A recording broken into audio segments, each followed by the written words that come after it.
নমস্কার, আমি রাজ। আপনারা দেখছেন খবর 24 ঘন্টা। এই অক্সিজেন প্রাণী জগৎ বিশেষ করে দেখুন, বন মহোৎসব এ রাজ্যের মাননীয় মুখ্যমন্ত্রী মমতা বন্দ্যোপাধ্যায় তিনি শুধু রাজ্যের উন্নয়ন নয়, পরিবেশকে বাঁচানো এবং সুন্দর পরিবেশ তৈরি করার ক্ষেত্রে জীব জগতের সাথে উদ্ভিদ জগতের একটা নিবিড় যোগাযোগের স্বার্থে আমাদের রাজ্যের মাননীয় মুখ্যমন্ত্রীর উদ্যোগে প্রতি বছরই বন মহোৎসব হয় এবং বন মহোৎসবে ছাত্রছাত্রীদের এবং জনপ্রতিনিধিদের গাছ বিতরণের মধ্য দিয়ে আমরা গাছ লাগাবার চেষ্টা করি।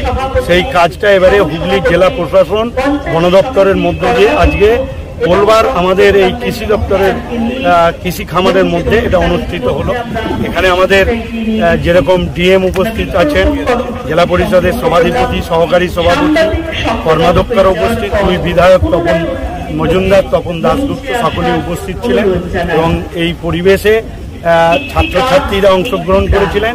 সকাল থেকে বর্ণাঢ্য শোভাযাত্রা, বিভিন্ন সাংস্কৃতিক অনুষ্ঠান এবং বিশ্বকবি রবীন্দ্রনাথ ঠাকুরের গাছকে লেখা নিয়ে বিভিন্ন কবিতা পাঠের মধ্যে আজকের এই বন মহোৎসব সর্বাঙ্গ সুন্দর হলো এবং আমরা গাছ বসিয়ে আজকে সূচনা করলাম।